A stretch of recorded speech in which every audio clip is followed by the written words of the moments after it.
Ok, muy buenos días.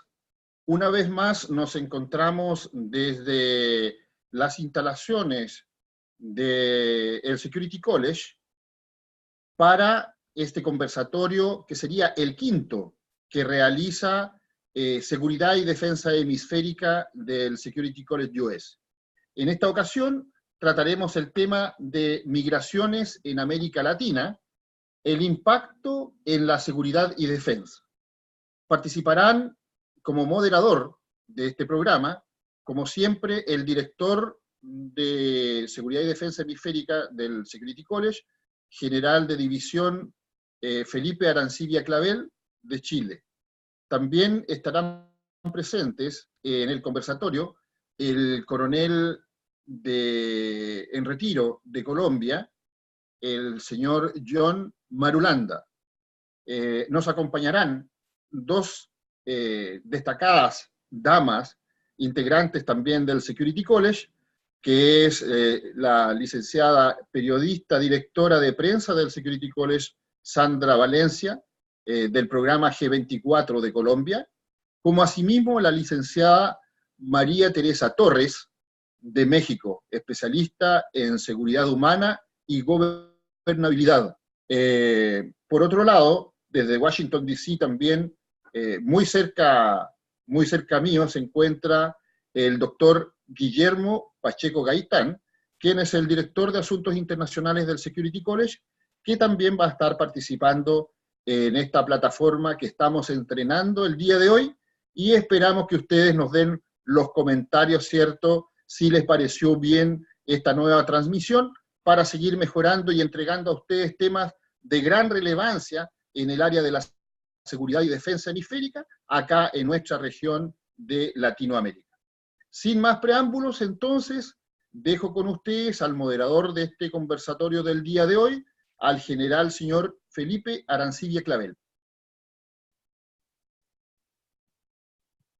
Bueno, muy buenos días. Un saludo fraterno desde Chile, tanto a Colombia, Medellín. Un saludo especial a Sandra, al coronel Marulanda, a México, a Tere, y a Guillermo y Arturo en Washington, D.C.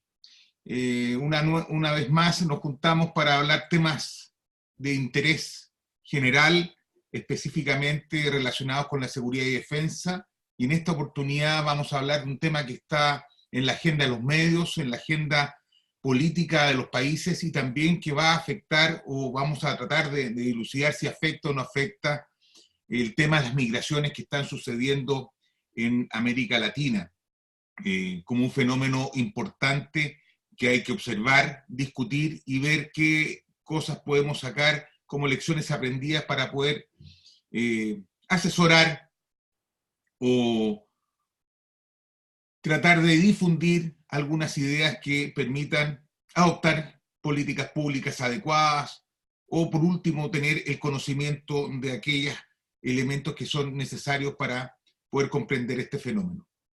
Como unos datos introductorios, creo que es preciso señalar que ACNUR establece que en el mundo hay alrededor de 70,8 millones de personas desplazadas a la fuerza, de los cuales 41,3 millones son desplazados internos, 25,9 millones son refugiados, y solicitantes de asilo alrededor de 3,5 millones. Eso en cuanto a una mirada global del mundo. Sin embargo, hay dos focos importantes en Latinoamérica que las migraciones están siendo consideradas como un fenómeno importante de la vida cotidiana, de lo que está ocurriendo. El 80% de los refugiados y migrantes que salen de un país se localizan en países vecinos a sus países de origen, que es un elemento importante especialmente en la región latinoamericana. Con respecto a Centroamérica, las cifras indican que entre 140,000 a 400,000 personas cruzan anualmente México con destinos a Estados Unidos o Canadá. ¿Quiénes son? Normalmente vienen o se originan del Triángulo Norte de Centroamérica. Guatemala, Honduras, El Salvador. Y hay una gran diversidad de migrantes, de edad, de sexo, nivel educativo y origen geográfico. Últimamente cada vez vemos más migrantes con condiciones económicas bastante frágiles. Normalmente los indocumentados son los que predominan y no poseen permiso de entrada o documentos que normalmente expiraron. Y realmente, ¿por qué migran? Uno se pregunta estos antecedentes como elementos que van estas personas arrancando o dejando atrás los conflictos armados que se han vivido en el Istmo Centroamericano y fundamentalmente la violencia que existe en esa región. Y además, ante la carencia o el impedimento de participar en el mercado laboral de sus países de origen. Estados Unidos, como es sabido, externaliza su política migratoria y lo está haciendo a través de México, incluso ahora a través de Guatemala. Normalmente el tránsito por México es muy peligroso y las rutas que van en dirección al norte van evolucionando y van cambiando de acuerdo a las necesidades y a las situaciones que se viven. Las últimas cifras entregadas por ACNUR con respecto a Centroamérica dice que el año 2018 más de 353.000 personas refugiadas han solicitado asilo al norte de Centroamérica hacia Estados Unidos, de los cuales, como usted ya lo comenté, el empeoramiento en el crimen y la violencia fomentado por los carteles de la droga, las pandillas, ha permitido el aumento de este fenómeno. En el año 2019 solamente llevamos 31.300 solicitantes de asilo en México y más de 245.000 personas están desplazadas en forma interna en Honduras y El Salvador. En Nicaragua la persecución política y toda la situación que se está viviendo en ese país ha permitido que durante el año 2018-2019 más de 80.000 personas han solicitado asilo en distintas partes del mundo. Eso con respecto a Centroamérica. Si nosotros ahora lo proyectamos al fenómeno venezolano, podemos decir que las personas continúan huyendo de la violencia, de la inseguridad, las amenazas, y así como la falta de alimentos, medicinas y servicios esenciales en Venezuela. Más de 4 millones de personas están consideradas como refugiadas, inmigrantes a todas partes del mundo. 464 han solicitado asilo en distintas partes del mundo. Alrededor de 1.800.000 están viviendo bajo otras formas legales en estadías en América Latina. Todos estos elementos han impactado fuertemente en los países de la región. Voy a dar algunos datos de estos 4.296.777. Esta es la última cifra de ACNUR actualizada el 5 de agosto del presente año.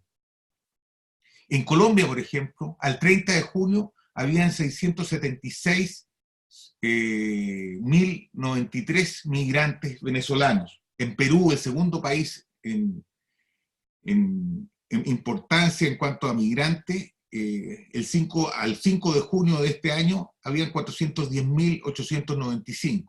En Chile, tercer país destinatario, al 29 de febrero habían 326.775, pero estas cifras han sido actualizadas por el gobierno de Chile y las autoridades políticas de Chile establecen que hemos llegado aproximadamente a más de 400.000, con una proyección de más de 1 millón de migrantes en Chile para el 2020-2021.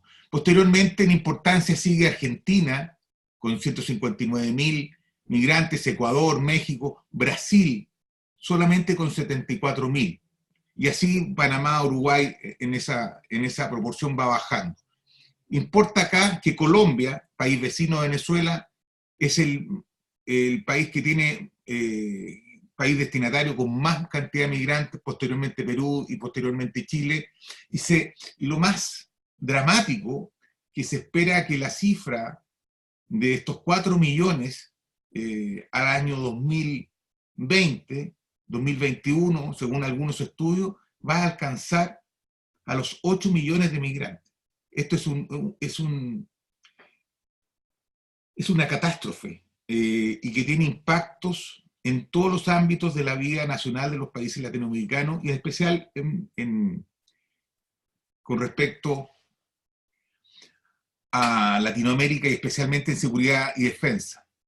Para iniciar esta primera ronda de conversación y discusión, me permito preguntarle a cada uno de ustedes, desde la perspectiva que ustedes observan en sus países donde ustedes residen, ¿cómo se ha percibido este fenómeno en su país? Dejo a Teresa iniciando la conversación, después Sandra, John y Guillermo. Gracias. Gracias a todos, muy buenos días. Saludos el día de hoy desde Morelia, Michoacán. Estaba haciendo un recuento ahora que escuchaba las cifras que daba el general y reflexionaba también sobre esta entrevista que tuve la fortuna de hacer con Sandra hace unas semanas y me daba cuenta por primera vez, tengo que decirlo, de lo que está generando, lo que ocurre en México, cómo se ve México en el resto de América Latina y francamente fue impresionante porque había comentarios muy apasionados, Sandra, muy preocupantes respecto de lo que están viendo, leyendo que ocurre en el interior de México y creo que tiene mucho que ver con las dos naturalezas que tiene México. La interior, los problemas propios de gobernabilidad que se están registrando, ni más ni menos aquí en Michoacán el día de ayer en la región de Tierra Caliente, hubo la incursión de algunos grupos armados en el municipio de Tepalcatepec y ante el asombro de los pobladores, porque fue muy temprano, había niños en la escuela, estaba la vida cotidiana que se vio pues totalmente rebasada por esta circunstancia, pero además con la institucionalidad debilitada al interior del propio México, el tema de los gobiernos locales y la falta de contundencia en materia de seguridad está haciendo que se abran frentes que antes no estaban abiertos o que por lo menos no estaban desbordados. A la par de esto, veía declaraciones, ayer me hacían una entrevista en un medio local respecto de lo que dice el gobernador de Tamaulipas, que está en una zona limítrofe con Estados Unidos, y los comentarios del gobernador de que esta estrategia de la Guardia Nacional, que hay que decirlo con toda claridad, es a quien se le ha comisionado el tema migratorio en las dos fronteras, tanto en el sur como en el norte, y ha manifestado una serie de deficiencias que tienen que ver con la falta de estructura al interior mismo de la idea de la Guardia Nacional, porque tienes entonces a perfiles como marinos, como militares, como la Policía Federal que está en proceso de desaparición en lo que resta del año y tenía áreas especializadas justamente para estos temas, y no se están viendo ni colaborando ni coordinadas en lo local, pero además también sin facultades territoriales para atender temas como este, que en algunos casos son crisis humanitarias. Y yo creo que en donde hay que poner el foco en este momento es en esas dos vías. Los retos que estamos enfrentando de cara a lo humanitario, que lo habíamos abordado ya con Sandra en algún momento, pero también cómo la vulnerabilidad de la institucionalidad en América Latina, cómo este proceso al interior también de México que parece de debilitamiento de algunas instituciones, especialmente en materia de seguridad, cómo la falta de responsabilidad y los tramos que se dejan abiertos al interior de los gobiernos están gestionando esta suerte de crisis que nos vamos por algunas regiones, sí al interior, pero también en nuestras fronteras. Escuchaba las cifras que daba pues el general en materia de desplazamiento. Yo tengo que decirles que siendo de la región de Tierra Caliente, en Michoacán, que además por desgracia ha sido una muy conflictiva, mi padre que falleció el año pasado fue un mismo desplazado de la violencia en los 50, cuando tenía alrededor de 9 años. Mi abuela siempre decía que lo prefería lejos y vivo que cerca y muerto. Es decir, creo que hay fenómenos invisibles que no se están contabilizando, que tienen que ver con nuestra vida cotidiana, pero que esa falta de claridad en el estudio de lo local, en esa falta de visión de abajo hacia arriba nos hace perder esa naturaleza humana a la que tendríamos que estar volteando la mirada en este momento, y me parece que un ejercicio como este nos ayuda a entender las nuevas dimensiones y los nuevos retos de lo que esto implica en todo el mundo y especialmente para nosotros como región en América Latina. Gracias, Tere. Sandra, también la pregunta, ¿cómo has percibido desde Colombia la situación, ustedes son testigos, no voy a decir privilegiados, pero sí testigos importantes de lo que está sucediendo con el desplazamiento de una gran cantidad de migrantes venezolanos que como destino tienen a Colombia o como lugar de paso para ir a otros países. Sandra, adelante. Felipe, Guillermo, Teresa, un gusto saludarlos de nuevo, Arturo, y por supuesto al coronel Marulanda. La verdad es que Colombia es el primer país, cuando digo primer país, es el más impactado, y tú mismo lo mencionabas, esa inmediatez en el territorio que hace que un grupo de personas, una familia o alguien salga desesperado huyendo en este tema de la dictadura que los tiene tan limitados en cuanto a los derechos básicos, pues sale en primera instancia a Colombia, o como tú lo decías, en tránsito, y pues quería hacer precisamente, frente a la cifra que dabas ahorita, una relación del más reciente dato actualizado por la Cancillería, que ya se acerca al 1.800.000 venezolanos, y que es cierto que ahorita cuando pasó la Asamblea General de la Organización de Estados Americanos ya nos hablaban de que esto podría llegar a los 8 millones. Ahora, uno desde la parte de prensa hace un monitoreo, y Teresa mencionaba un poco como el termómetro de la gente, qué está pensando la gente, qué siente, los comentarios apasionados van y vienen. Y es muy interesante ver cómo la gente está tan confundida que no logra entender que esto, a pesar de que es una crisis en la que se mencionan países inicialmente como Colombia, como Perú, como Ecuador, como Chile, que están atestados por esta gran crisis migratoria, no logra entenderlo y empiezan de alguna manera también a señalar una serie de hipótesis. Te cuento para ser precisa. En los monitoreos de prensa de hace aproximadamente 6 meses, señalaban como responsables de toda esta migración, había desde las teorías conspirativas de fundaciones que estaban directamente ligadas a George Soros, como también había otras que decían abiertamente, esto es una estrategia de desestabilización, una estrategia de quinta columna que lo que pretende es desestabilizar las democracias. Y cuando tú te pones a ver qué países están desestabilizando, nos damos cuenta que son Estados Unidos, que son Colombia, democracias, ahora México, que han sido tradicionalmente tal vez las más estables dentro de este hemisferio. Y es ahí cuando se vuelve una amenaza hemisférica. En Colombia, la gente está muy preocupada no solo por lo que representa el tema de la migración como tal, que son personas que han salido de Venezuela huyendo de una dictadura, sino que también están muy preocupadas porque la sociedad colombiana está absolutamente polarizada y sienten que aquí se ha permeado esa ideología que destruyó el país vecino en diferentes instancias, como incluso directamente lo han señalado los ciudadanos, las altas cortes, los ataques que se vienen dando contra la institucionalidad, contra la buena imagen del ejército, que es tal vez la institución que más queremos nosotros, y en la misma academia, donde se ha visto cómo algunos profesores desde ya empiezan a adoctrinar frente a ciertas ideologías. ¿Qué es para Colombia esa migración? Esa evidencia de que hay un daño o una intención de daño mucho más allá que busca desestabilizar las democracias tradicionalmente estables en América Latina.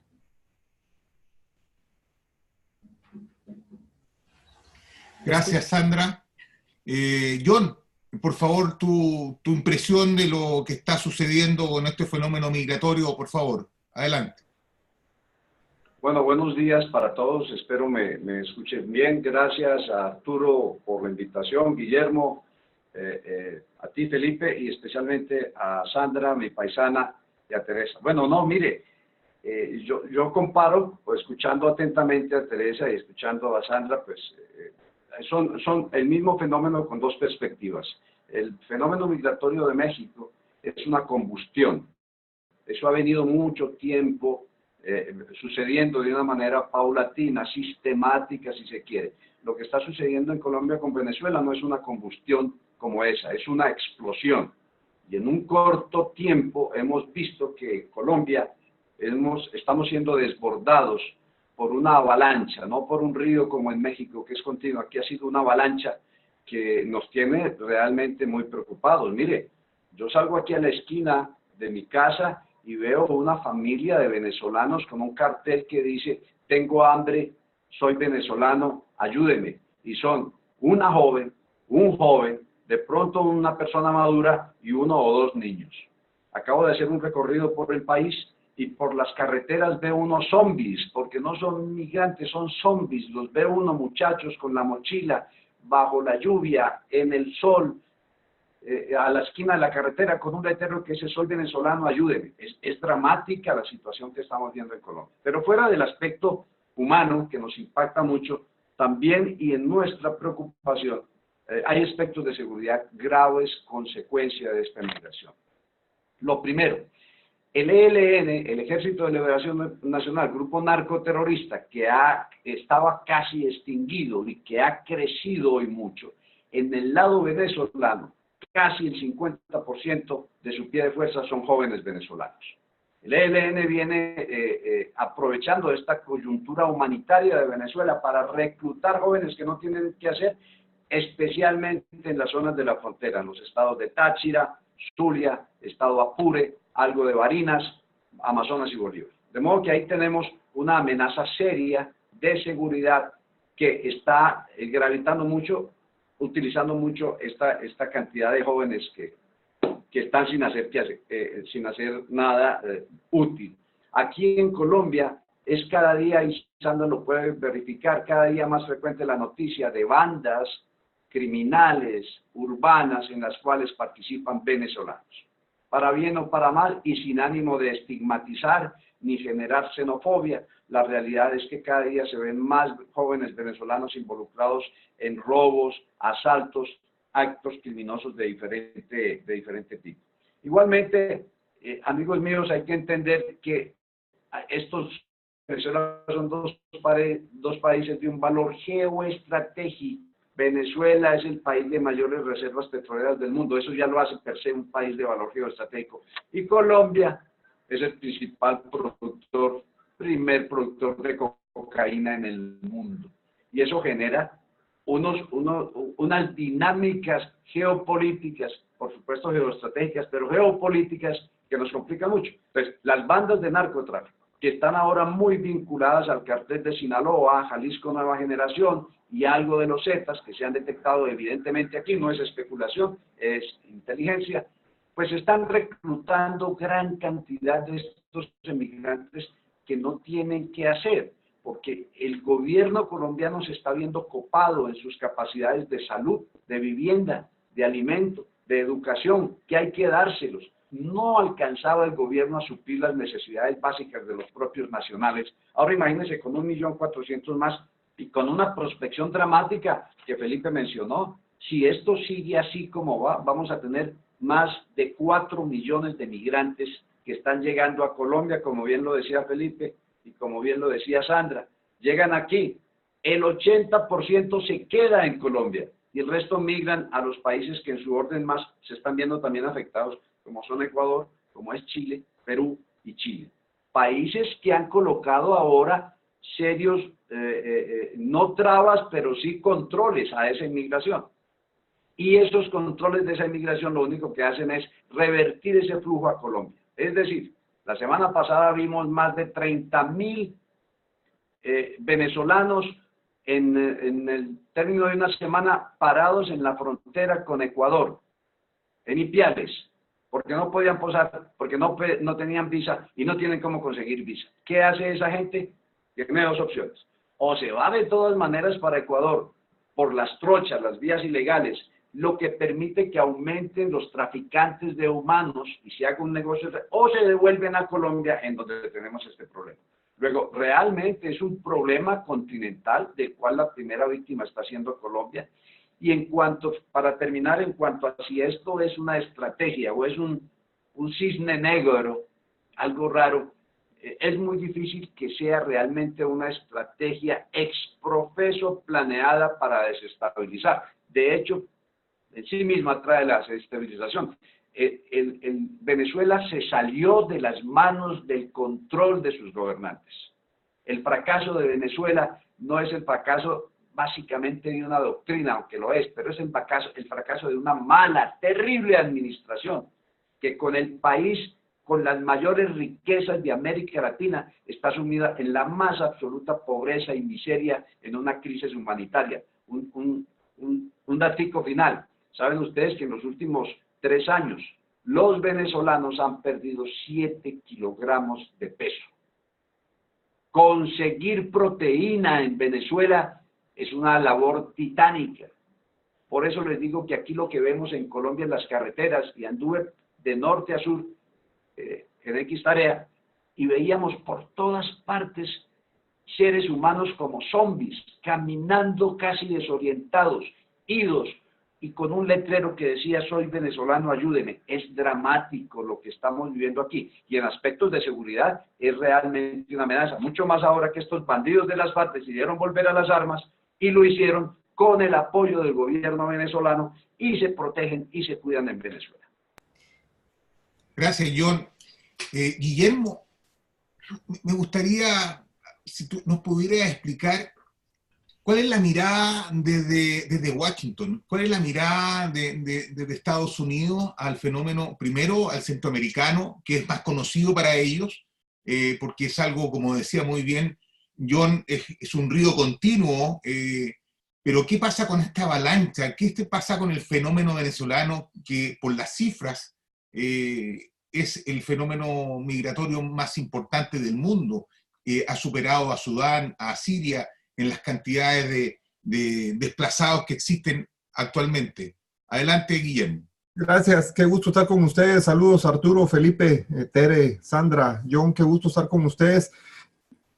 Antes de responder eso, hago una acotación también a lo que decía John. Venezuela no se le salió de las manos solo a sus gobernantes, Venezuela se le salió de las manos a todos, al sistema interamericano, al sistema de Naciones Unidas, se le ha salido a todos. Creo que no ha habido una visión clara de lo que se tiene que hacer en Venezuela, y creo que eso ha sido bien aprovechado, ya sea que haya un cisne negro, que no haya un cisne negro.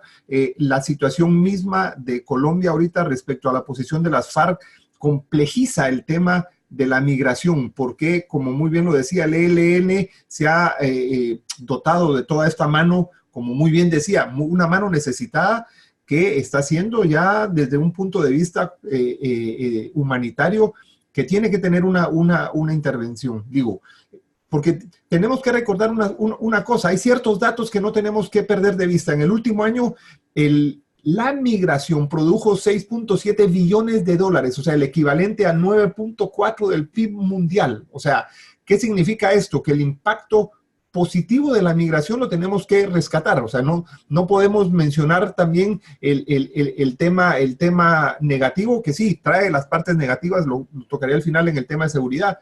En el caso de Estados Unidos, por ejemplo, la mano de obra representa los migrantes, sobre todo centroamericanos y mexicanos, el 38% de la mano de obra está dotado de inmigrantes, y de esa el 80% es de centroamericanos y mexicanos. Pero tomando la pregunta tuya, Felipe, obviamente el tema centroamericano y ese país de paso que es México tiene ya su buen tiempo, Lo que pasa que es hasta este último periodo, la administración del presidente Donald Trump, que se ha enfocado de una manera diferente, y lo quiero explicar. En la época demócrata del presidente Obama, que ha sido la administración que más ha deportado en toda la historia de los Estados Unidos, obviamente los medios de comunicación, que tienen toda una tendencia demócrata, bajaban esa influencia, y bajaban la influencia que desde el presidente Obama se dejaron firmados las órdenes ejecutivas de separar familias. ¿Qué es lo que pasa? Que ahora el presidente Trump lo está enfocando desde una manera diferente, y aquí está Tere, y creo yo que México lo está viviendo. ¿En qué está haciendo el presidente Trump? Diciéndole a México: cumpla su función, no deje pasar a los migrantes como que fueran por su casa.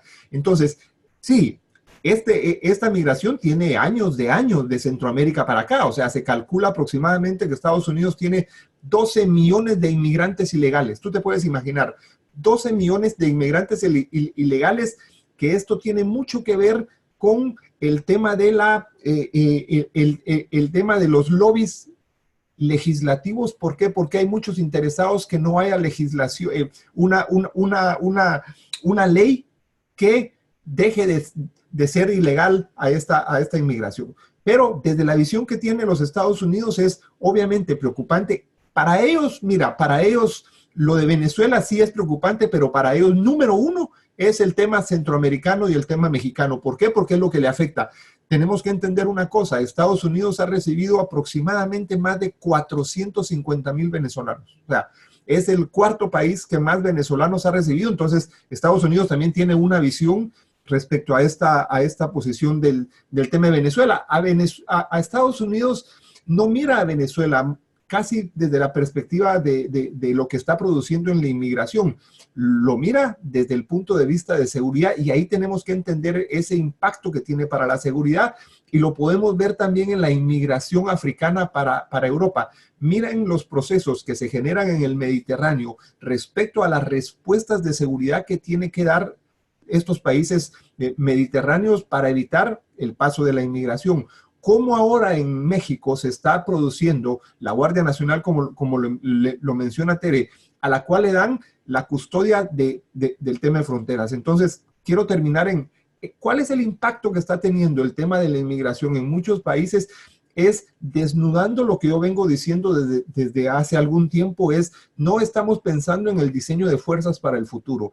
Creo que todavía estamos viendo la seguridad y la defensa con un modelo de hace 30 años, y creo yo que los nuevos desafíos, obviamente cada país desde una perspectiva diferente, pero los nuevos desafíos demandan que empecemos a ver cuáles van a ser las fuerzas dentro de 10 años, no ahorita, dentro de 10 años, y que desde ahorita empecemos a reaccionar, porque estos nuevos desafíos que estamos viviendo, el tema de la migración que lo estamos tocando ahora, está evidenciando el hecho de que no es ni Fuerzas Armadas ni policía las que tienen que acceder a eso, tienen que ser con unas acciones conjuntas, pero ¿no será que tenemos que empezar a diseñar esas Fuerzas Armadas y esas policías, y de repente no serán ni Fuerzas Armadas ni policías las que vamos a necesitar dentro de 10 años para reaccionar ante estos, por ejemplo, flujos migratorios que van creciendo? Gracias, Guillermo. Bueno, te adelantaste un poco a la pregunta que venía, y yo, con respecto al impacto en particular en la seguridad y la defensa, yo quiero hacer un par de reflexiones. En Chile, si este flujo de migrantes venezolanos continúa, probablemente tengamos el 2020 alrededor de 1 millón de migrantes. Chile, su población son 18 millones y fracción. Es decir, la proporción de migrantes venezolanos va a alcanzar alrededor del 6 al 7% de la población. Sin duda, como decía Guillermo, hay un lado positivo de la migración, donde los desplazados iniciales, en el caso venezolano, fueron la gente más pudiente, la gente más preparada, la gente que tenía recursos para poder salir de Venezuela, pero hoy en día, como decía muy bien John y Sandra, la masa migrante que viene de Venezuela particularmente son aquellos que están con mayores problemas económicos, que tienen precariedad y que están llegando a países y llevando la violencia y la criminalidad porque no tienen otros elementos para poder subsistir. Entonces, por ejemplo, y pongo el caso de Chile, Chile ha tomado una medida precautoria, está poniéndose más rígido en el acceso a los migrantes. Eso ha causado un tapón en Perú, ahí en la frontera norte, porque, como les decía, los que eran más pudientes entraron por avión, entraron con otros medios. Entonces viene la gente más precaria, y eso significa un problema humanitario tremendo, de un costo altísimo para países de rendimiento medio como los latinoamericanos. Entonces la pregunta, enfocando estos elementos, discúlpenme,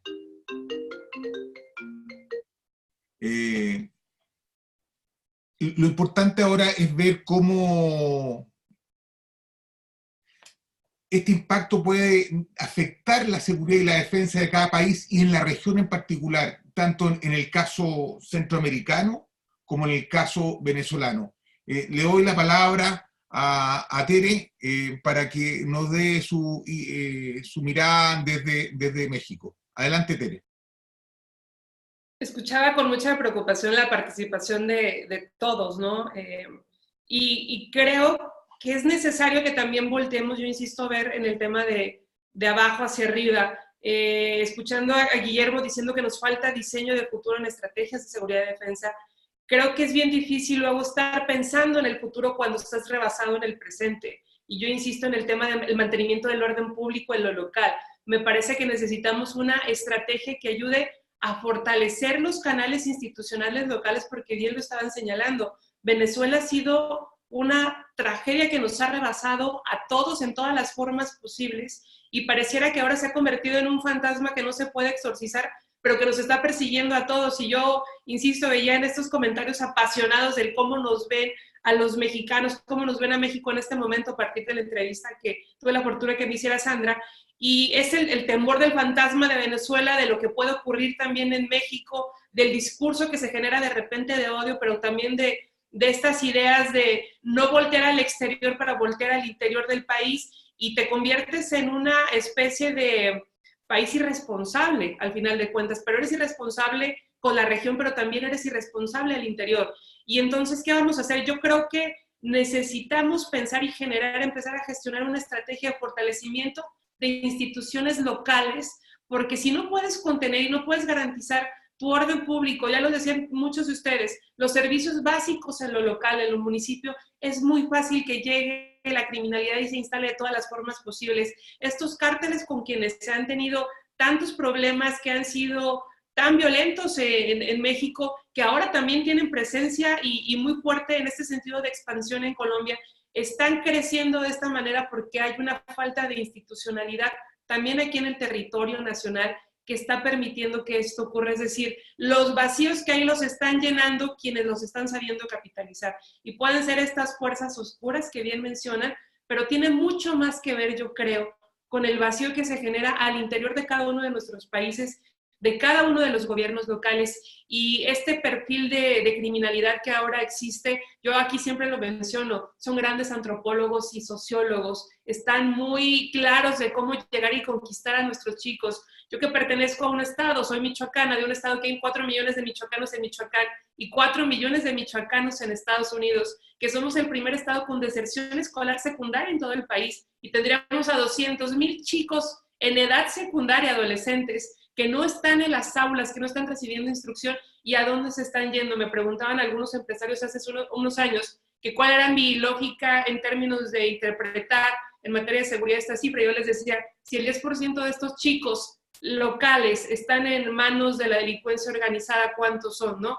Y a la hora de que ellos visualizaban que eran 20,000 aproximadamente, yo les decía, el estado de fuerza en nuestro territorio, en Michoacán, no llega ni a 10,000 elementos. Es decir, hay retos locales que tenemos que empezar a ver desde unas buenas prácticas internacionales en materia de fortalecimiento, porque en donde estamos perdiendo el orden público, estamos perdiendo la gobernabilidad y somos mucho más susceptibles de situaciones de inseguridad, de crisis como esta, de que llegue y se instale también estos riesgos de delincuencia de otros países. Y es verdad, somos un país de tránsito, pero con este discurso de odio que también hay en Estados Unidos, ya lo decía Guillermo, institucionalidad como la de la Guardia Nacional nos está quedando corta, no solamente para el futuro, en este momento, y eso está generando mucho más conflicto que el de la propia inercia natural que estamos viviendo en la región. Gracias, Tere. Quiero volver a la reflexión del tema del impacto en la seguridad, y para pasarle posteriormente a Sandra. Efectivamente, yo creo que hay un momento en que la migración es muy beneficiosa, especialmente en países como, voy a poner el caso de Chile, donde los índices de natalidad son muy bajos, está menos de 2 hijos por mujer, creo que está el 1,6, si no me equivoco, y las expectativas de vida son muy altas, por lo tanto la masa trabajadora ha ido disminuyendo y ha aumentado la cantidad de adultos mayores. Por lo tanto, es beneficioso los migrantes porque van llenando o van supliendo esa masa laboral.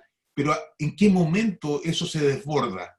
¿Y qué impacto va a tener eso en los distintos países? Como por ejemplo la salud, los sistemas de salud, los sistemas previsionales, el empleo. ¿Hasta dónde va a ecualizar perfectamente pero con esta avalancha que habla John, difícilmente se puede lograr. Sandra, ¿tú crees que aparte de lo indicado por John, hay otros elementos en la seguridad y defensa que son relevantes con respecto a la migración violenta y macroscópica que existe desde Venezuela? Sí, Felipe, de hecho el coronel Marulanda dio una muy buena radiografía y escuchando a Tere cómo lo complementaba, si bien son fenómenos distintos la migración que se vive en México con la que estamos viviendo aquí en Venezuela, yo quisiera antes de entrar a profundizar en esos aspectos de seguridad ciudadana que son cruciales, que yo sé que el coronel John Marulanda nos va a ayudar a ampliar ahorita después de que yo hable, pero sí que quisiera puntualizar en esta reflexión que tú hacías, y es en qué momento esa migración se vuelve ya no positiva, sino negativa y nos desborda. Y ahí hay que hacer esa diferenciación. Cuando una migración es positiva, genera el desarrollo económico que ha generado, por ejemplo, en Chile, en los Estados Unidos, pero cuando es negativa es porque estas personas ni siquiera tuvieron la oportunidad de decidir a conciencia si realmente querían irse de su país, tuvieron que dejarlo todo y salir huyendo descontroladamente. Y ahí nos pone ante ese famoso Pacto Mundial de Migraciones de la Organización de Naciones Unidas y nos preguntamos, ¿la lucha del mundo actual es protegernos, ese nacionalismo del que habla Tere, que se ve en los discursos que leemos, en los comentarios que leemos, en los termómetros de prensa, ese nacionalismo proteccionista de yo protejo mi territorio, yo vuelvo mi mirada al interior, o nos volvemos globalistas y entonces de verdad abrimos fronteras y permitimos que estas personas lleguen, aún cuando hay fenómenos de migración descontrolada que no permiten de alguna manera controlar bien todo este tema de seguridad, que genera en un primer momento esa compasión, esa misericordia, y luego viene esta xenofobia que también se está convirtiendo en un riesgo importante dentro de la seguridad ciudadana. Esas 3 diásporas que tú mencionabas, Felipe, hace un instante, en la primera fase que vimos cómo salieron los magnates, los empresarios, para proteger que sus propiedades no fueran expropiadas. La segunda fase, en la que la mayoría fueron exiliados políticos, y esta tercera fase, que es el pueblo más, digamos, vulnerable, la población más desprotegida, que llega a permearse, a meterse también en las calles para buscar sobrevivir, ha abierto otras 2 brechas de inseguridad muy fuertes dentro de la ciudadanía. Primero los pone en riesgo a los que realmente están buscando cómo sobrevivir y son migrantes, pero también es que se han mencionado, y en Colombia el coronel lo puede ratificar, primero un reclutamiento, una vulneración a ser reclutados en el norte de Antioquia y Bajo Cauca, por ejemplo. El gobernador de Antioquia manifestaba una preocupación muy fuerte porque decía que los venezolanos estaban siendo vulnerables y muchos de ellos estaban siendo reclutados por grupos ilegales. Mencionaba, de hecho, incluso el Clan del Golfo para su momento que hizo la denuncia al gobernador. Y esto se ha visto en todas las ciudades y en la frontera con Venezuela pues también se ve y mucho más fuerte. Y el segundo tema en el que también yo quisiera que nos ampliara más, porque conoce mucho mejor el tema el coronel Marulanda, es que en Colombia se ha visto, especialmente a principio de este año y a final del anterior, se lograron detectar casos de intento de espionaje en el que no sabemos qué fuerzas enviadas desde Venezuela estaban incluso permeándose entre los venteros ambulantes. Ya te digo que pone en riesgo a los migrantes de verdad, la gente que tuvo que salir desesperada para tratar de sobrevivir, y se permearon entre los venteros ambulantes y uno se pregunta, ¿a quién pretendían vigilar o hacerle espionaje? ¿A los funcionarios del Estado, a los mismos connacionales que salieron huyendo, a los periodistas de aquí de Colombia que denunciamos la situación, a quienes les estaban haciendo espionaje? Esa es mi pregunta, y en el marco de lo que tú dices de la seguridad, del impacto de la seguridad ciudadana. Gracias. Gracias, Sandra. Te paso de inmediato, John. Creo que la pregunta es muy interesante de lo que está planteando Sandra. A ver qué información nos puedes aportar tú. Sí, Sandra, hemos venido realizando una labor de análisis y de apoyo a ciertas instancias del gobierno sobre este fenómeno de la seguridad, de la defensa nacional y de la seguridad pública frente a la migración. De hecho, tenemos un seminario muy importante con presencia de la ACNUR, la OEA, la ONU, bancos internacionales, universidades de España, de París, de empresas privadas como Siemens, En fin, un muy importante seminario el 7 y 8 de octubre en Bogotá, que es el 9º Congreso de Responsabilidad Social sobre la Migración.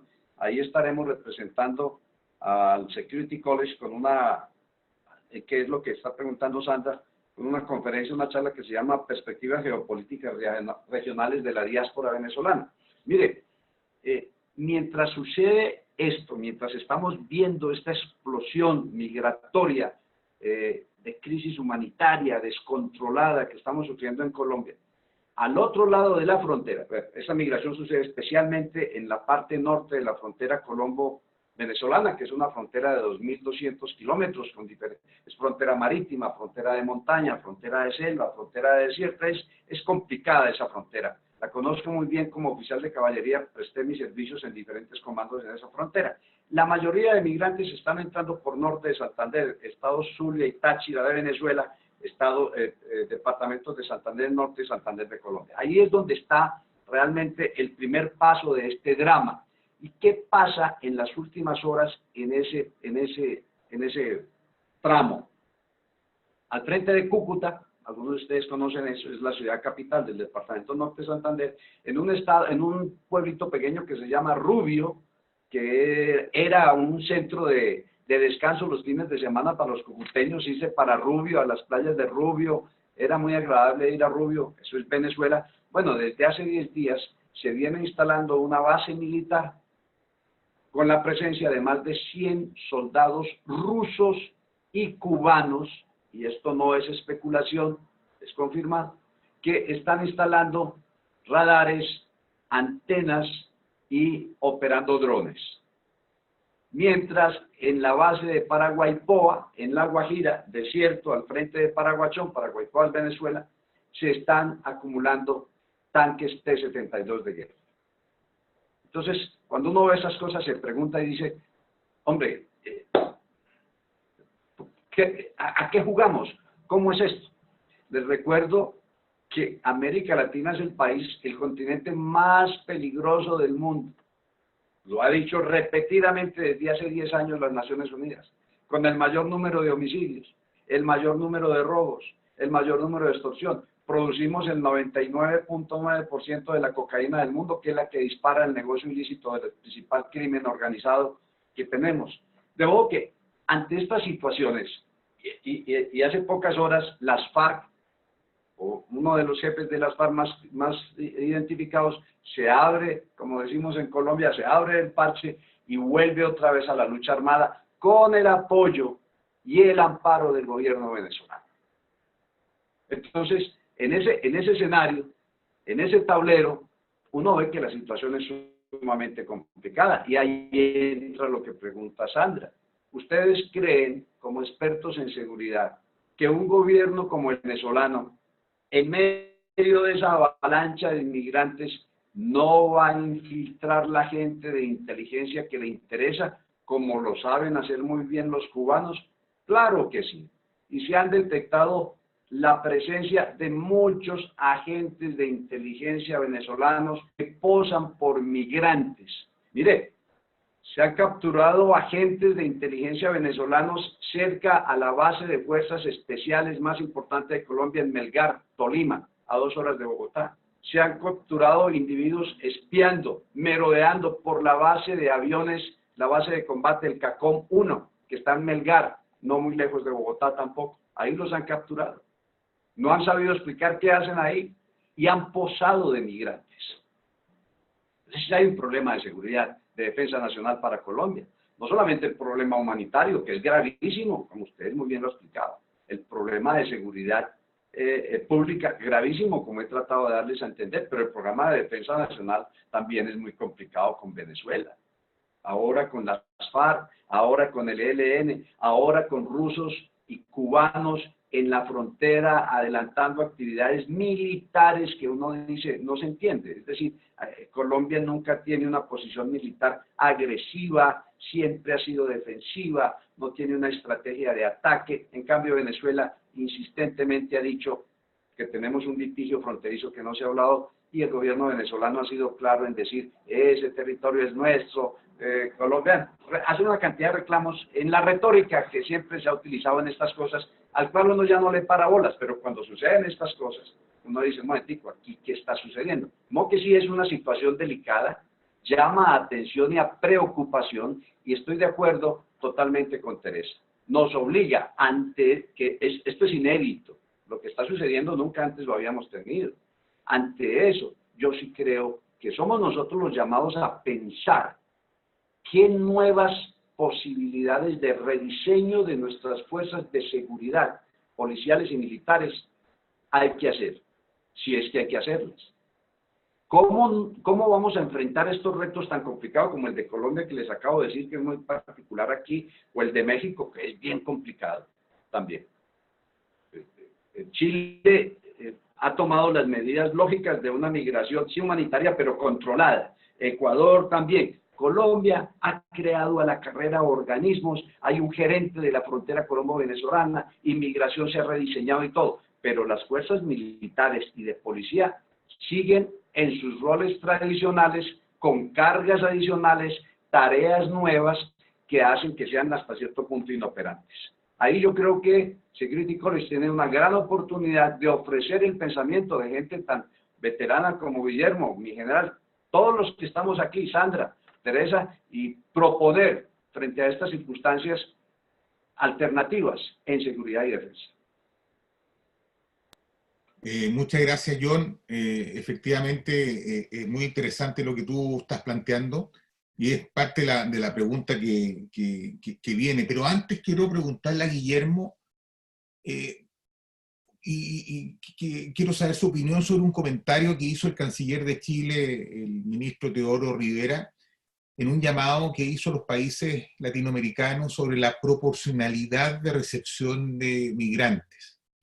Llama la atención que, por ejemplo, Brasil, siendo un país con una frontera bastante importante con Venezuela, tenga una cantidad proporcionalmente muy baja con respecto a los otros países latinoamericanos, respecto a la recepción o como país destinatario. Uno entiende que normalmente los migrantes van a los polos de desarrollo, a las economías más fortalecidas, pero llama la atención, y me gustaría saber la opinión de Guillermo con respecto a cómo él ve el tema de esta proporcionalidad y por qué algunos países como Brasil, por ejemplo, no recibe tanto migrante. Junto con eso, ya que John se adelantó a hacer la última pregunta al panel, ¿cuál ha sido el papel de las Fuerzas Armadas para enfrentar, obviamente, esta crisis migratoria?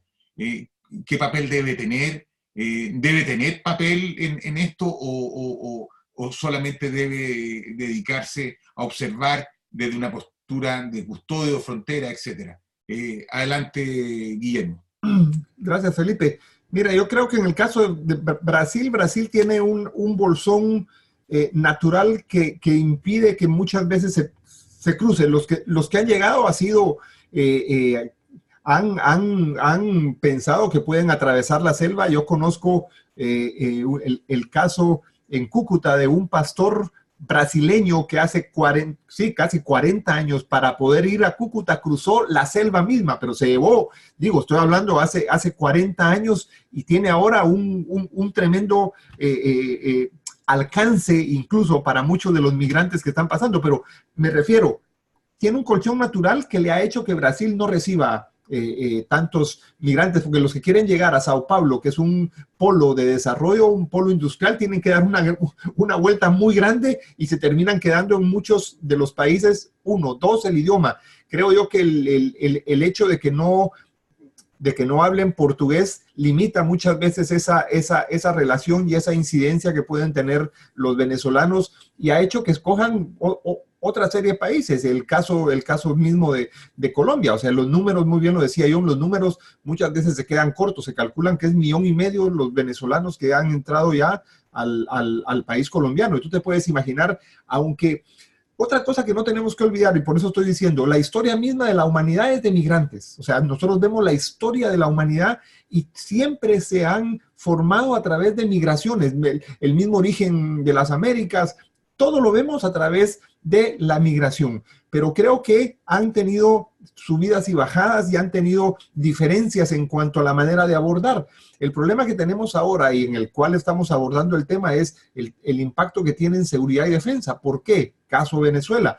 El hecho, y como muy bien John lo estaba mencionando, el hecho que evidentemente los mismos venezolanos, digo, del régimen, están aprovechando estas inmigraciones para poder tener cómo poder hacer cierto tipo de inteligencia, cierto tipo de seguimiento, cierto tipo de infiltración, que en el caso de Venezuela, no tengo la menor duda, y probablemente yo me podrá decir que sí o no, no tengo la menor duda que el interés geopolítico, geoestratégico o el que ustedes se puedan imaginar de Venezuela es poder tener a un Petro de presidente en Colombia.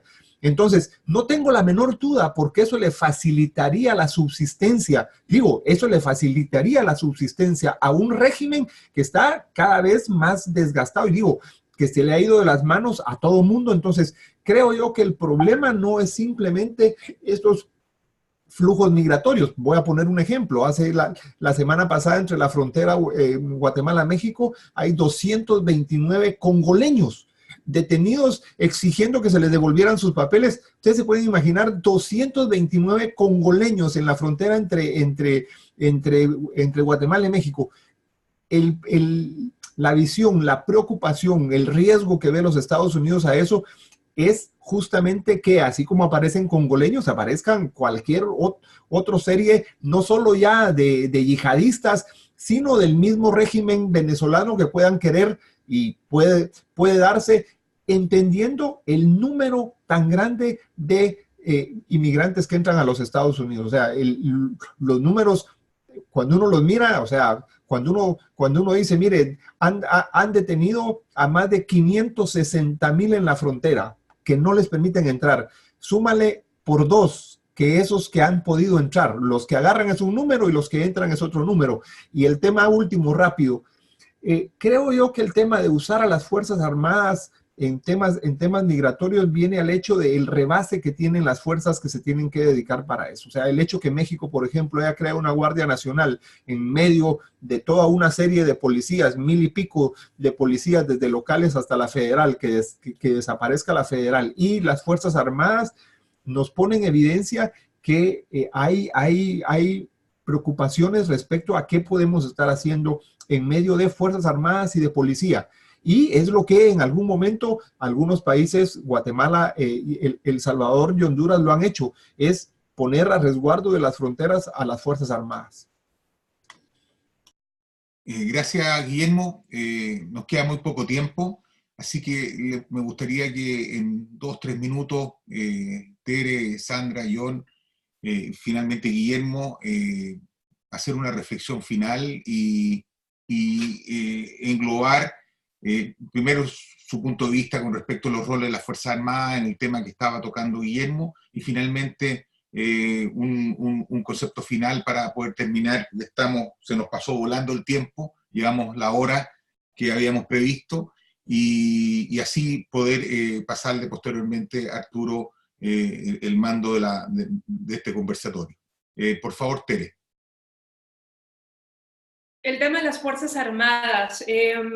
Les comentaba hace un rato, el gobernador de Tamaulipas hablaba de que la Guardia Nacional no estaba sirviendo en ese estado limítrofe con Estados Unidos en términos prácticos para ayudarle a lo que se supone para lo que estaba hecha, que era ayudar a enfrentar los retos de la seguridad pública. Pero además no hay una capacitación, es decir, tienes una estructura en donde lo único que hiciste fue trasladar a gente que tiene una formación de la Policía Federal, las diferentes divisiones que existían, que el centro era más seguridad ciudadana, aunque sean labores también de inteligencia, sean cosas muy importantes, y los trasladas a quienes, y los sumas con quienes tienen una formación para la seguridad y la defensa nacional, que el centro no es el ciudadano, y los pones a operar en una lógica en donde no tienen clara ni la coordinación entre ellos y mucho menos con las autoridades locales, y eso está generando un cóctel muy extraño que sigue debilitando nuestra naturaleza local. Les pongo un ejemplo. El subsecretario de Gobernación hace unos días fue puesto en evidencia porque se mencionó la secretaria de Gobernación de México.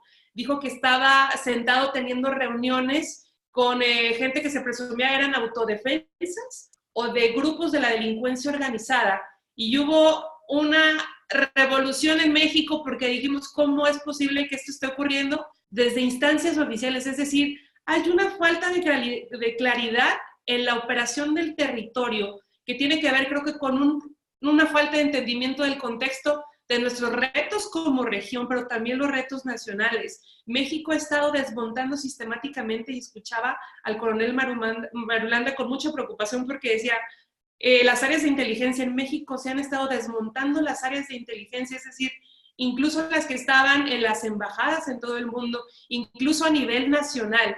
Qué preocupación para todos el no saber con estos números, con estas cifras, qué es lo que realmente está pasando, porque hay un desprecio, parece, por la información, por la estadística, pero también hay un desprecio a la hora de tratar de sumar, de integrar institucionalidad, de generar protocolos que nos sirvan, sí, para lo local, pero también pensando en estos retos que ahora tenemos, los datos que daba Guillermo de lo que ocurre en nuestra frontera sur, la crisis que estamos viviendo también en la frontera norte, la falta de capacidad de responder y defender a los nuestros, y cómo entender este tránsito que se ha complicado tanto, que está generando también un discurso de odio que yo no había visto antes en México respecto de Centroamérica.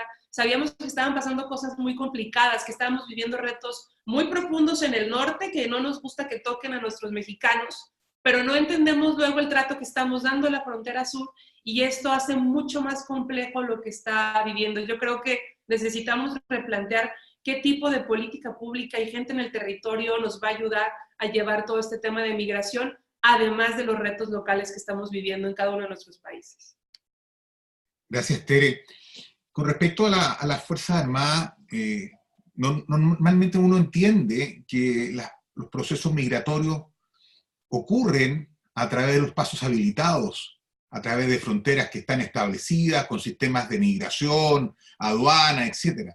Pero lo que está ocurriendo en los países con este desborde es que están pasando por lugares no habilitados, como decía Guillermo, difícilmente van a pasar por la selva amazónica o del norte del Brasil.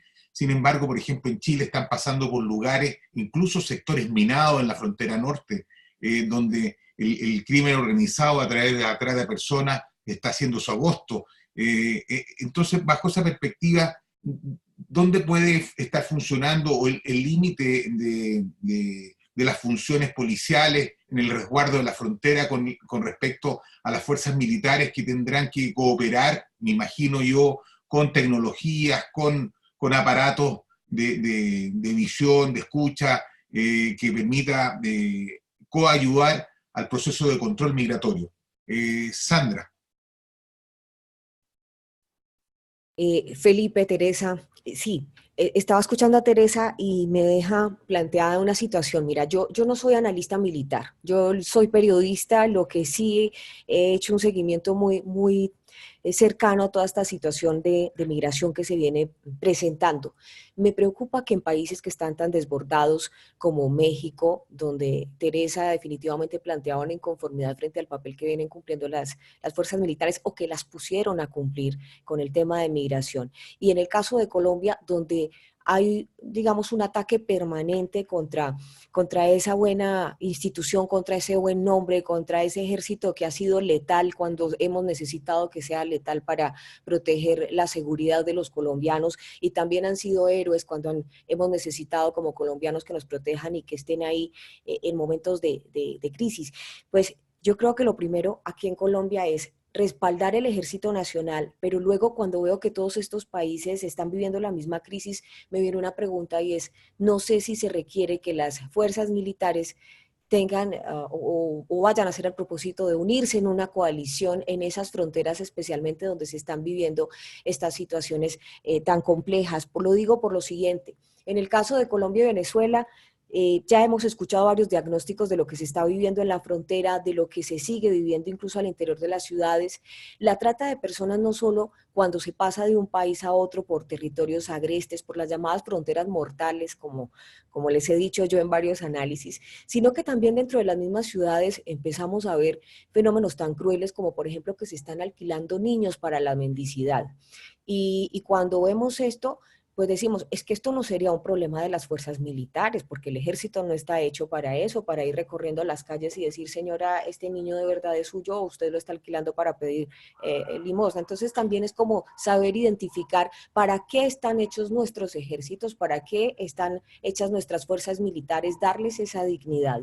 En los papeles, digamos que se requiera pensar incluso en una coalición internacional de estos países que están afectados, pero en el interior de las calles también debe haber un compromiso de seguridad ciudadana. Es decir, yo como ciudadana voy por la calle, veo en un semáforo una señora, 4 niños, embarazada, 3 hombres la acompañan, veo que trata mal los niños, que además los pone a pedir dinero y que los insulta si no les dan dinero. Esto lo tengo que reportar, mi deber como ciudadana es reportarlo al número de emergencias, que todas las ciudades tienen número de emergencias o número de policía. Y también estar, digamos, atenta a diferenciarlo, porque no podemos decir todos los que se paran con niños en los semáforos están alquilando niños para la mendicidad, saberlo diferenciar, y ahí se tiene que tener un ojo clínico y hay digamos que 4 alertas cruciales para uno como ciudadano darse cuenta si de verdad se está enfrentando a un presunto caso de alquiler de niños para mendicidad, o si de verdad son niños con sus padres que se la están guerreando y la están luchando. Lo primero es que los niños estén despiertos, porque se ha dado una investigación en la que incluso se evidencia cómo duermen a los niños de 2 años, de 1 año, que son bastante inquietos, y lo que hacen es que les dan medicamentos para que no molesten, digo en comillas esto, poder estar ahí horas y horas con ellos y explotarlos, porque es lo que hacen. Segundo, si usted está viendo que el niño no está despierto, que lo están tratando mal, que hay muchísimas personas adultas alrededor de esos niños. No es normal, porque aunque sean familias que se están buscando acompañarse o apoyarse en un semáforo para pedir dinero, es muy anormal cuando hay muchos adultos. Entonces, que los traten bien, que haya un trato digno, que estén despiertos. Si usted ve una situación sospechosa, es muy importante que inmediatamente avise a las autoridades. Esas, digamos que serían como a grosso modo las alertas que yo daría, y mi reflexión como colombiana, como periodista, no como analista militar, pero humildemente como esa ciudadana que quiere que en su país se respete a su ejército, que en su continente se le baje esa alerta hemisférica, esa amenaza hemisférica que representa esta crisis de migración, y como ciudadana que también quiere que los niños no sean víctimas ni de explotación, ni de trata de personas, ni de alquiler para la mendicidad. Esa sería como mi última humilde opinión. Gracias, Sandra. John, por favor, una reflexión final de un par de minutos para dar cumplimiento a los tiempos que estamos considerados para este conversatorio. Gracias, John. Al tiro, mi general. Mire, no, yo diría que la crisis migratoria relacionada con seguridad en Centroamérica y México se reduce a que Estados Unidos tiene el temor válido de que en ese tráfico se cuelen extremistas que puedan adelantar atentados serios terroristas allá en su propio territorio. Y esa es la principal preocupación, y es la que guía una cantidad de decisiones que se toman más allá de las humanitarias y todo lo demás. Es el miedo de la seguridad, tener la seguridad interna, en el caso de Centroamérica y México. En el caso de Sudamérica y de Colombia es un poco más complejo, Lo que yo estoy viendo es que las fronteras se están borrando de facto, y que las autoridades de seguridad, llámese policiales o militares, no están siendo capaces de controlar algo que es un hecho, y es que la frontera ahora es una sopa. No se sabe, en la frontera colombo-venezolana, está muy complicado, y eso puede derivar en un reacomodo territorial que generaría un verdadero conflicto. Y a mí me preocupa que los gobiernos, los políticos del gobierno, estén reacomodando las fuerzas militares, no con sus tareas y los medios adecuados, sino con una concepción política diferente. Eso de cambiar el ejército y la policía tradicional, operante o no operante, por milicias o por guardias nacionales, es típico de los gobiernos socialistas. Y ahí estamos viendo los resultados, en Cuba, en Nicaragua, en Venezuela. Entonces, para mí, el repensar la función y el diseño de las fuerzas militares con miras al fenómeno de la inmigración ilegal es urgente y muy importante.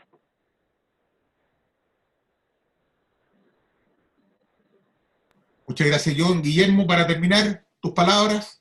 Gracias, Felipe. Creo yo que el tema deja mucho para discutir. El tema presenta suficientes desafíos para que nosotros podamos entender el impacto migratorio en los temas de seguridad y defensa. Tiene muchas vertientes, realmente tiene muchas vertientes, porque seguimos todavía con modelos de hace 20 años, 30 años, no terminamos de ordenarnos, terminamos teniendo mucho presente para poder pensar en futuro, como dijo Tere. O sea, yo lo puse hace muy poco en mis redes sociales. El problema para los analistas es que se produce demasiado presente para poder pensar en el futuro. El problema es que en algún momento, cuando no pensamos en el futuro, es cuál es el impacto que tienen temas, por ejemplo, el tema migratorio, en el diseño mismo de fuerzas, abro paréntesis, armadas y de policías, al futuro cercano, por poner el tema que nos compete ahora. Lo está teniendo no solo las Américas. En el caso de los Estados Unidos no tiene ningún problema, porque ellos saben muy bien, incluso en algún momento el presidente Trump mandó a la Guardia Nacional, que es una manera en que los mismos estados pueden llevar fuerzas armadas a la frontera. Pero vemos también el tema en Europa. Hay mucha presencia militar en el tema migratorio cuando tienen que ver sobre todo en el tema de mar. Entonces creo que lo que nos deja este conversatorio es un desafío mismo a pensar en el futuro cercano, y creo que el Security College está haciendo este esfuerzo a que veamos cómo los desafíos que estamos viviendo ahora demandan que empecemos a ver modelos que verdaderamente respondan a fuerzas que los estados necesiten para enfrentar esos nuevos desafíos. Gracias, Guillermo. Bueno, durante prácticamente un poco más de una hora y cuarto, hemos hecho una revisión, en primer lugar, con unas cifras, la realidad en cifras que yo di a conocer al inicio como una introducción sobre el fenómeno de migraciones. Estas cifras siempre están evolucionando, obviamente. La última información la pueden tener los propios países, pero son las cifras que ACNUR de Naciones Unidas son las que presenta, y normalmente son las de las últimas mediciones, año 2018, y probablemente han evolucionado hasta la fecha. Posteriormente vimos cuál es la realidad en cada país, y más que eso vimos la percepción de la realidad, cómo percibe cada país los fenómenos migratorios que estamos viviendo en América Latina, para finalmente ver cuáles fueron los impactos de esta realidad en la seguridad y defensa, que es el tema que nos convoca normalmente en estos conversatorios, la importancia del tema de seguridad y de la defensa. Y también vimos, de alguna manera, el rol que deberían tener las Fuerzas Armadas, o que tienen las Fuerzas Armadas en esta situación tan dramática que es la migración forzada, el desplazamiento forzado de personas desde sus lugares de origen. Yo quiero agradecer a cada uno de ustedes, a Tere, a Sandra, a John, a Guillermo, por sus opiniones. Creo que, como lo hemos dicho en otras oportunidades, esto permite la reflexión, permite la discusión, opiniones de distintas perspectivas que permiten de alguna manera generar el debate y el conocimiento en temas que son tan importantes, y que a partir de esta contribución permita a futuro ir generando las condiciones de ir mejorando en todas estas situaciones que se están viviendo. Quiero aprovechar a agradecer también, como siempre, a Arturo por la oportunidad que nos dan de discutir estos temas, y al Security College, que nos da la plataforma, nos da el tiempo y las posibilidades de contribuir a temas tan relevantes para la región como es la seguridad y defensa. Desde acá, desde Chile, me despido y espero que nos podamos encontrar en una próxima oportunidad con un tema tan importante y tan relevante para nuestra región como el que hemos tocado el día de hoy. Hasta luego, muchas gracias. Arturo, te paso el mando del conversatorio. Ok, muchas gracias a los participantes en este conversatorio. Bastante interesante que se trató las migraciones en América Latina, su impacto en la seguridad y defensa. Como he estado escuchando atentamente a los panelistas, porque este es un espacio para ustedes en realidad, y para los diferentes grupos y equipos que tiene el Security College, en que sus profesionales, sean estos civiles o militares, están aportando y contribuyendo a la seguridad y defensa hemisférica de nuestra región, como asimismo a lo que es la seguridad ciudadana y a la protección civil. No obstante, a lo que ustedes conversaron y lo que se analizó en este panel, el Security College siempre ha planteado de que se habla mucho de prevención, pero como quedó claramente establecido, y ustedes bien así lo manifestaron, estamos por la anticipación en el Security College, porque la prevención es cuando ya sabemos lo que está pasando, cuando ya tenemos el problema encima, creamos la etapa de prevención. Tenemos que ir, como bien dijeron todos ustedes, anticipándonos, viendo a futuro, o sea, avanzando un par de años más porque estamos muy llenos de presente, como bien se repitió muchas veces. Entonces, el trabajo que tenemos de ahora en adelante, sean esto, está como todo enlazado, está como todo integrado. Ya la seguridad y defensa, que se veía un problema propio de las Fuerzas Armadas, ya es un problema de la comunidad entera, ¿ya? Ya la policía tiene que actuar interconectadamente con las Fuerzas Armadas. La policía no da abasto en ningún país prácticamente para contener las nuevas modalidades y los nuevos fenómenos de delincuencia y de criminalidad que trae consigo también toda esta corriente migratoria. Si bien es cierto, es un gran aporte porque vienen muchos profesionales y ahí hay una pérdida para los países de los cuales los profesionales están saliendo, y una ganancia para aquellos países que lo están recibiendo. Como bien decían ustedes, hay países que están con mejores, ¿cierto?, instancias de desarrollo y de progreso, y esas mentes brillantes de un país las capta el otro.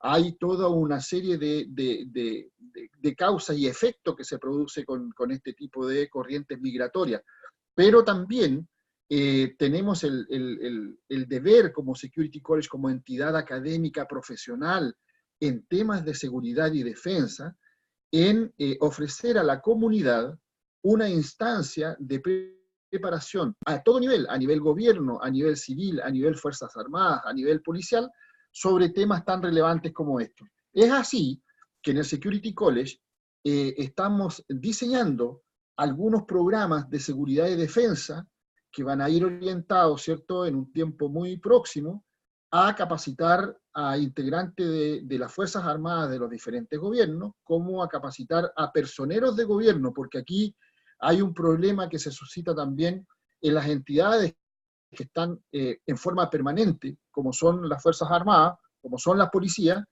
pero hay un problema con la parte política, que es muy cambiante, que es muy inestable, y que no tienen conocimiento de este tipo de problemas.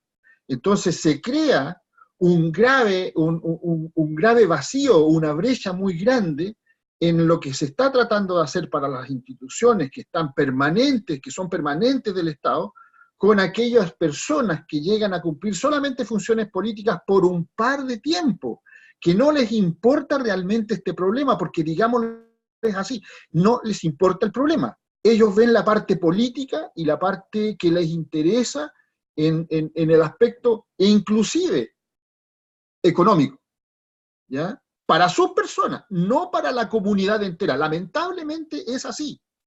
Entonces, va a haber un rediseño de las fuerzas del futuro, como se está hablando desde el Security College. Ya se comenzó a hablar de hace bastante tiempo atrás, y con Guillermo y con el personal, ¿cierto?, de oficiales de Estado Mayor, generales, almirantes, coroneles, que participan con el Security College y con los especialistas civiles, en este rediseño de lo que tendría que ser las Fuerzas Armadas, como también la participación de la seguridad y defensa, como también el nuevo rediseño que nos llama a la seguridad ciudadana. La seguridad ciudadana ya no es lo mismo, viene todo interconectado. El problema migración, frontera, seguridad ciudadana, protección civil, seguridad y defensa. ¿Cómo existen países en que las Fuerzas Armadas están en déficit de personal? Porque también la gente no quiere participar en actividades con las Fuerzas Armadas. Entonces, hay una ponencia que dice, oye, pero entonces los migrantes que son legalmente, que están legalmente en un país, pueden integrarse a estas Fuerzas Armadas. Y ahí se crea el conflicto de la nacionalidad y del espíritu y patriótico y todo lo que trae consigo eso. Desde ese punto de vista, estamos creando estos programas especiales que pensamos lanzarlo ya al 2020 y con la guía y conducción de por supuesto, los altos mandos del Security College, para que la ciudadanía y nuestra región pueda tener de primera mano la capacitación del futuro. O sea, ya no se puede repetir lo mismo que estamos haciendo todo el tiempo, van a haber cambios muy profundos. Eso es un poco la idea de estos conversatorios, esa es la idea que también gentilmente nos ha estado apoyando el señor general don Felipe Arancibia Clavel desde Chile, en conformar estos equipos y estos conversatorios de debate para que las distintas visiones y las distintas profesiones puedan dar su opinión sobre temas relevantes para la seguridad y defensa hemisférica. Les agradezco a todos ustedes la participación y nos vemos en un próximo conversatorio con el Security College. Muchas gracias. Hasta pronto.